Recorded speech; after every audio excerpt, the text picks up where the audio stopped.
नमस्कार मित्रांनो, स्वागत आहे तुमचं पुन्हा एका नवीन अशा रोमॅन्टिक प्रणयकथेमध्ये. तर मग चला आजच्या या भागाला सुरुवात करूयात. सकाळी आम्ही उठलो आणि माझाही उठलाच होता. मग पुन्हा एक शॉट मारला आणि मग आम्ही अंघोळ वगैरे करून तयार होऊन रूमच्या बाहेर पडलो आणि मग आम्ही हॉटेलच्या रेस्टॉरंटमध्ये ब्रेकफास्ट करायला गेलो. ते हॉटेल फेमस होतं आणि भरपूर कस्टमर त्या हॉटेलमध्ये राहत होते, जे ब्रेकफास्ट करायला रेस्टॉरंटमध्ये आलेले होते. बुफे ब्रेकफास्ट घेऊन आम्ही एका 6 सीटर टेबलवर खायला बसलो, कारण 4 सीटर टेबल रिकामे नव्हते. आमच्यासारखा अजून एक इंडियन कपल ब्रेकफास्ट घेऊन रिकामं टेबल शोधत होतं. जेव्हा त्यांना कुठेही टेबल दिसले नाही तेव्हा ते आमच्या टेबलजवळ आले. आम्ही 6 सीटर टेबलवर एका साईडला समोरासमोर बसलो होतो. तेव्हा त्या जोडप्यातील पुरुषाने मला इंग्लिशमध्ये विचारलं, can we please share your table? Hope you don't mind. Yes sure, no problem. मी देखील हसत म्हणालो, ओह थँक्स. असं म्हणत ते दोघेही आमच्या बाजूला बसले. त्या जोडप्यातील पुरुष माझ्या साईडला आणि स्त्री रेणूच्या साईडला बसली. अर्थात त्याच्या आणि माझ्यामध्ये, तसे रेणू आणि तिच्यामध्ये एक रिकामी चेअर होती. ते कपल आमच्या बाजूला बसलं तसं मी चोरून रेणूच्या बाजूला बसलेल्या त्या बाईला पाहू लागलो आणि रेणू गुपचूप त्या पुरुषाचं निरीक्षण करू लागली. अर्थात ते बाजूला बसल्यानं आमचं बोलणं बंद झालं आणि फक्त नजरेचीच आणि इशाऱ्याचीच भाषा चालू होती. मी रेणूला म्हटलं, कसं आहे? तशी ती लाजायला लागली, म्हणजे तिला बरा वाटला. तिनंही मला विचारले इशाऱ्यानंच की कशी आहे त्याची बायको. तर मी इशाऱ्यातच उत्तर दिलं, मस्त, टावका माल आहे. माझ्या लक्षात आलं की ते जोडपं बहुतेक एकमेकांशी नजरेची भाषाच बोलत होतं. मध्येच काहीतरी खाण्यावरून ती बाई त्या पुरुषाला म्हणाली, नको, मला नको, तू खा. आणि त्या बोलण्यावरून आम्हाला समजलं की ते जोडपं मराठी होतं. त्याची जाणीव तेव्हा मला आणि रेणूला झाली. तेव्हा मग आम्ही दोघांनीही डोळे चमकवले आणि मग आम्ही एकमेकांकडे पाहून गूढपणे हसलो. मग पुन्हा आम्ही नजरेनंच प्रश्न उत्तर चालू केलं की मराठी आहे, चालेल का? ह्यांच्यासोबत झालं तर एकदम मस्त. विचारायचं का डायरेक्ट? पण कसं विचारणार? डायरेक्ट कसं विचारता येईल? बघू आपण चान्स मिळतो का त्यांच्याशी बोलायला. ब्रेकफास्ट खाता खाता आमची नजरेची भाषा चालूच होती आणि त्यांच्याशी कसं बोलावं, कशी ओळख करून घ्यावी याचाच आम्ही विचार करत होतो. तोपर्यंत त्यांचा ब्रेकफास्ट झाला आणि ते उठून निघून गेले. आणि मग मी आणि रेणू त्यांच्याबद्दल बोलत राहिलो आणि ते नजरे आड होईपर्यंत त्यांना गुपचूप पाहत राहिलो. आमचा ब्रेकफास्ट संपून आम्ही हॉटेलच्या बाहेर पडलो. मग दुपारपर्यंत आम्ही जवळपासचे 1-2 स्पॉट फिरून आलो आणि लंचसाठी पुन्हा हॉटेलमध्ये आलो. हॉटेलच्या डायनिंग हॉलमध्ये आम्ही बुफे लंचच्या लाईनमध्ये होतो. तेव्हा सकाळचं ते कपल आम्हाला पुन्हा दिसलं. ते पण बहुतेक लंचसाठी हॉटेलवरच आलेलं होतं. लाईनमध्ये ते आमच्या मागेच होतं आणि सकाळी जुजबी बोलणं झालं होतं तेव्हा त्यांनी आम्हाला हाय हॅलो केलंच. आमच्या डिश भरून घेऊन आम्ही सकाळसारखे एक 6 सीटर टेबलवर जेवायला बसलो. ते कपल पण त्यांच्या डिशेस घेऊन आमच्या बाजूला आले आणि पुन्हा त्यांनी आम्हाला इंग्लिशमध्ये विचारलं, hope you don't mind if we share your table again? हो बसा ना, टेबलचं काय, आम्ही खूप काही शेअर करू शकतो तुमच्यासोबत. मी मराठीत बोलत त्यांना हसत परवानगी दिली. ओह थँक्स, तुम्ही पण मराठी आहात तर? त्यानं आश्चर्यानं विचारलं. आणि मग ते जोडपं सकाळसारखं आमच्या बाजूला बसलं आणि जेवता जेवता आम्ही एकमेकांची ओळख करून घेतली. त्या जोडप्यातील नवऱ्याचं नाव होतं मन आणि त्याच्या बायकोचं नाव होतं प्रिया. दोघेही आमच्याच वयाचे होते आणि त्यांनाही आमच्यासारखाच एक मुलगा होता. ते पण त्याला आजीकडे ठेवून आमच्यासारखेच गोवा फिरायला आले होते. राहायला ते महाराष्ट्रातील एका मोठ्या सिटीमध्ये होते. गंमत म्हणजे या हॉटेलमध्ये त्यांची रूमही आमच्याच फ्लोअरला होती. इतके सगळे योगायोग जुळून आले तसे आमची त्यांच्याशी मैत्री झाली आणि आम्ही जुने मित्र असल्यासारखेच बोलायला लागलो. लंच झाल्यावर कुठे फिरायला जायचं यावर जेव्हा आमच्यामध्ये चर्चा चालू झाली तेव्हा त्यांनी सजेस्ट केलं की आपण सगळे एकत्रच फिरूयात. एकतर त्यांची कंपनी मिळाली आणि चांगला टाइमपासही होईल. एकत्र फिरलो तर ट्रान्सपोर्टचा कॉस्ट पण सेव्ह होईल आणि म्हणून आम्ही हसत हसत तयार झालो. मग लंच झाल्यानंतर आम्ही चौघे एकत्र फिरायला बाहेर पडलो आणि रात्रीपर्यंतच बाहेर फिरत होतो. ते दोघेही फिरायला, बोलायला, वागायला आमच्यासारखेच होते. त्यामुळे आमची चांगली गट्टी जमली होती. आम्हाला एकमेकांची कंपनी अजिबात बोर वाटत नव्हती. उलट आम्ही एकमेकांसोबत फारच कम्फर्टेबल फील करत होतो. रात्री हॉटेलवर परत आल्यानंतर आम्ही फ्रेश होऊन येत डिनर पण एकत्रच करायचं ठरवलं आणि मग आम्ही आपल्या रूममध्ये गेलो आणि फ्रेश वगैरे होऊन पुन्हा खाली डायनिंग एरियामध्ये आलो. तिथे हॉटेलच्या ओपन लॉनमधील डायनिंग टेबलवर आम्ही बसलो आणि दिवसभराचा आमचा थकवा घालवण्यासाठी आम्ही ड्रिंक ऑर्डर केलं. मग वेटर ड्रिंक आणि सोबत स्टार्टर आणि डिशेस घेऊन आला. मी आणि मननं व्हिस्की ऑर्डर केली होती आणि रेणू आणि प्रियाला वोडका मागवली. मग ड्रिंकची मजा घेत घेत आम्ही गप्पा मारायला लागलो. 1-2 पेग गेल्यानंतर आम्ही जरा लाईट फील करायला लागलो आणि मग आमच्या गप्पा थोड्या चावटपणाकडे झुकल्या. मग डबल मिनिंग शब्द आणि वाक्य, चावट जोक्स चालू झाले. तशा चावट मूडमध्ये आमचे ड्रिंक्स आणि डिनरही झालं. मग जास्त उशीर झाला तसे आम्ही रूममध्ये जायला उठलो. आम्ही आमच्या रूममध्ये असलेल्या फ्लोअरवर आलो आणि एकमेकांना गुड नाईट करत आपल्या रूममध्ये शिरलो. तसं तर दिवसभराच्या फिरण्यानं आम्हाला थोडा थकवा आला होता, पण मन आणि प्रियाची आज आम्हाला जी कंपनी मिळाली त्याची एक्साइटमेंटही आमच्या मनात होती. तेव्हा रूममध्ये आल्या आल्या मी आणि रेणूने सगळे कपडे काढले, पूर्ण उघडे झालो आणि एकमेकांना गच्च मिठी मारत किस करायला लागलो. किसिंग करता करता आम्ही मन आणि प्रियाबद्दल चावट आणि कामुक बोलायला लागलो आणि त्यांच्यासोबत स्वॅपिंग करायला किती मजा येईल याच्याबद्दल जरा चर्चा करू लागलो. एकमेकाला चोंभाळताना किस करताना मनचं नाव घेऊन रेणूला मी तापवत होतो, तर प्रियाचं नाव घेऊन ती मला तापवत होती. त्यामुळे आम्ही दोघेही अजूनच चेकाळत होतो आणि मग आम्ही एकमेकांना तापून आवळत होतो. आणि मग त्यानंतर मग कामोत्तेजना इतकी वाढली की आम्ही शॉट मारायला सुरुवात केली. आणि मग त्यानंतर आम्ही दमलो आणि दमून एकमेकांच्या मिठीमध्ये झोपी गेलो. रात्री वेगवेगळ्या प्रचंड उत्तेजनेनं आम्ही खूप उशिरापर्यंत कार्यक्रम करत राहिलो, म्हणून सकाळी आम्ही जरा उशिराच उठलो. उठून आवरून ब्रेकफास्ट करायला खाली जायचा आम्हाला कंटाळा आला, म्हणून आम्ही रूममध्येच ब्रेकफास्ट मागवला आणि मग ब्रेकफास्ट खाऊन झाल्यानंतर आम्ही पुन्हा बेडवर पडलो आणि एकमेकांना चोंबाळायला सुरुवात केली. त्यानंतर पुन्हा एक शॉट मारला आणि मग दुपारी 12:30 वाजताच्या दरम्यान मला जाग आली. तेव्हा मी पाहिले की रेणू अजूनही झोपेतच आहे. मी ठरवलं की खाली हॉटेल बारमध्ये जाऊन चिल्ड बिअर मागून येऊयात. रेणूला हलवून जागा करत मी तिला सांगितलं तर ती ठीक आहे म्हणाली आणि पुन्हा झोपी गेली. उठून मी माझं आवरलं आणि कॅज्युअल कपडे घालून रूमच्या बाहेर पडलो. मी खाली गेलो आणि हॉटेलच्या बारमध्ये प्रवेश केला. तिथे एका टेबलवर मला मन बसलेलं दिसला. त्यानं मला हातानेच हाय केलं आणि त्याच्याकडे बोलवून घेतलं. त्याला हॅलो करून मी त्याच्या समोर जाऊन बसलो आणि बोलायला लागलो.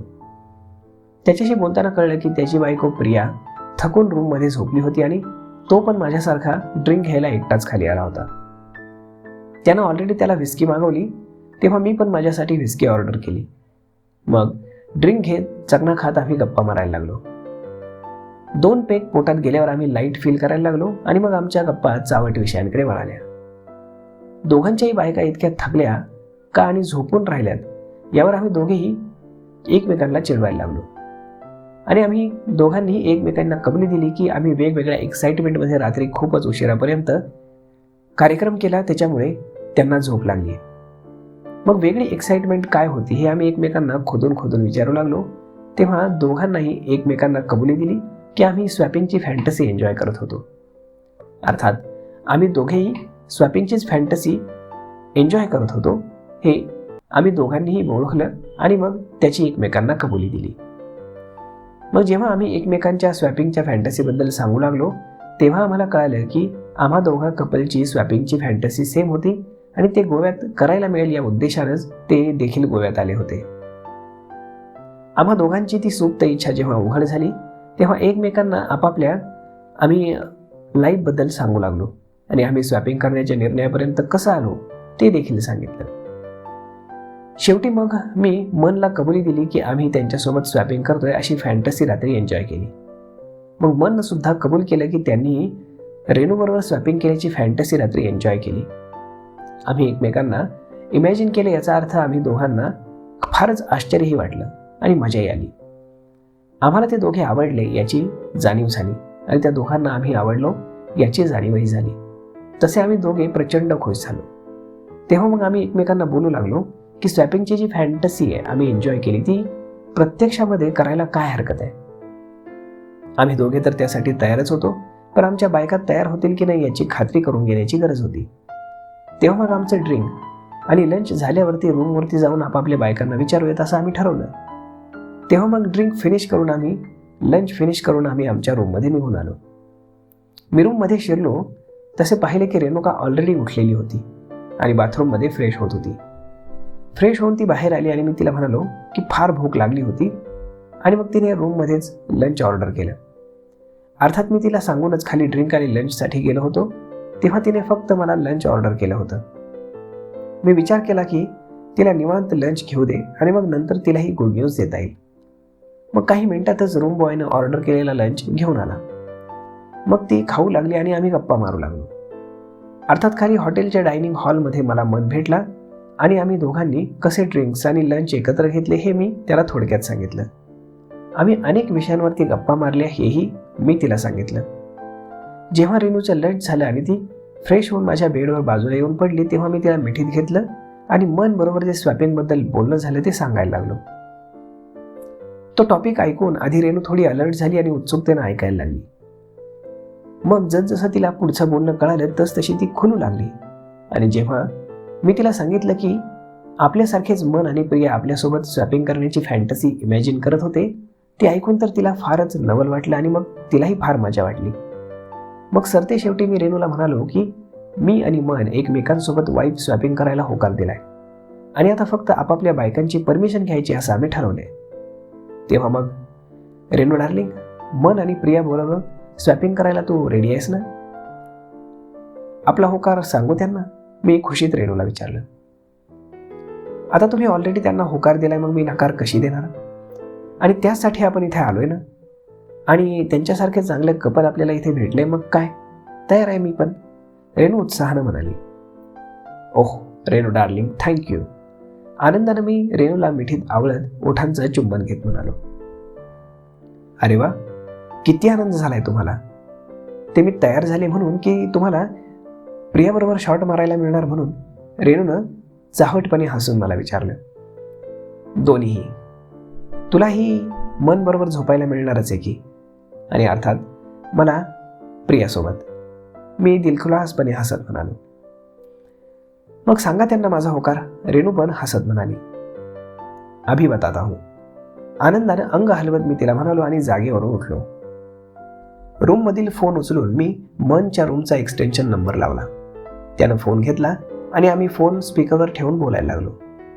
जेव्हा मी त्याला सांगितलं की माझी बायको रेणू तयार आहे, तेव्हा त्यानं सांगितलं की त्याची बायको प्रिया सुद्धा तयार आहे.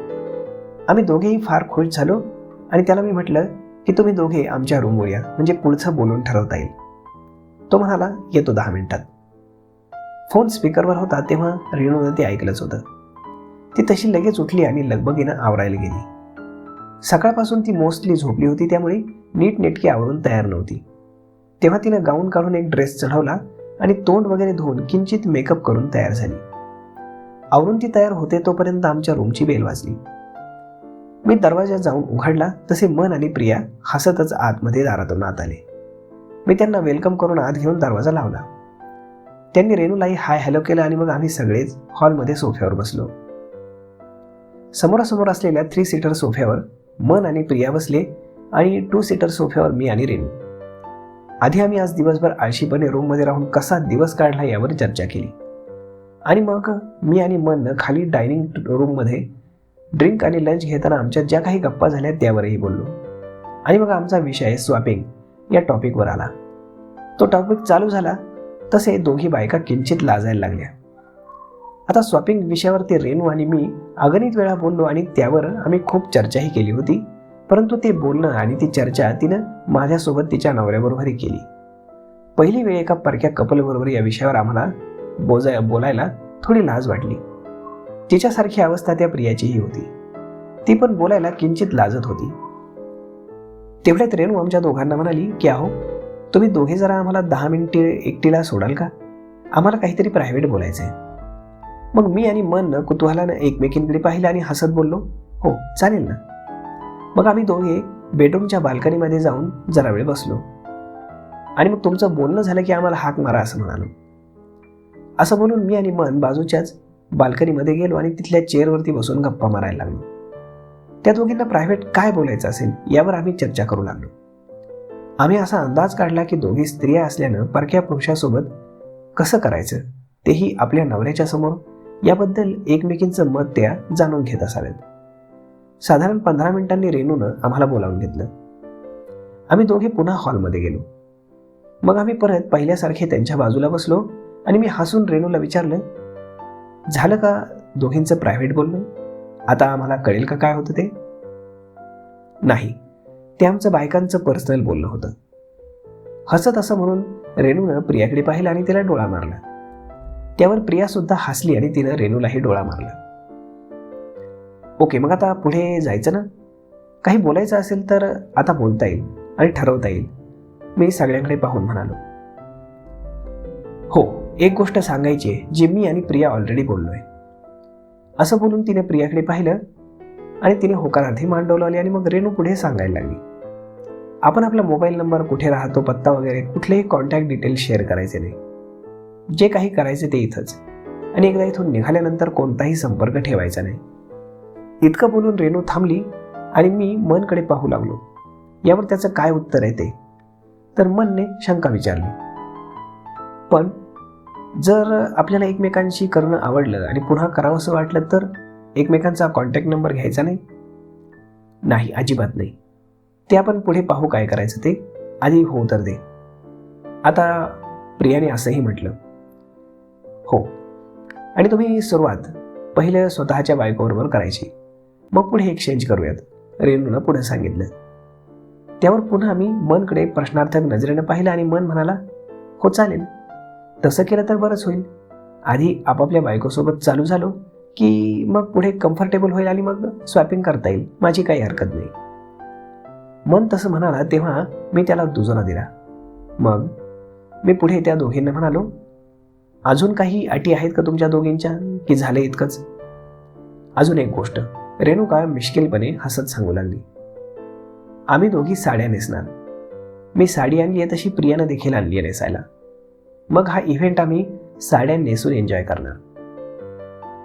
हो का? आणलीस तुझी साडीमध्ये? तरी म्हटलं अजून तू साडी घालण्याबद्दल कशी बोलली नाही या ट्रिपमध्ये? मी हसत हसत रेणूला म्हणालो. हो, आता साडी आणली आहे तर नेसायला पाहिजेच ना. मला आवडतं तसं या प्रियालाही आवडतं.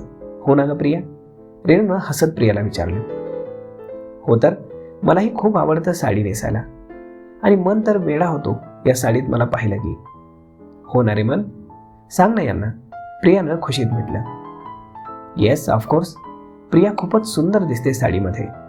मग मन हसत म्हणाला. आणि रेणू सुद्धा साडीत फारच भारी दिसते, एकदम टवका, मी आनंदानं म्हणालो. Very good.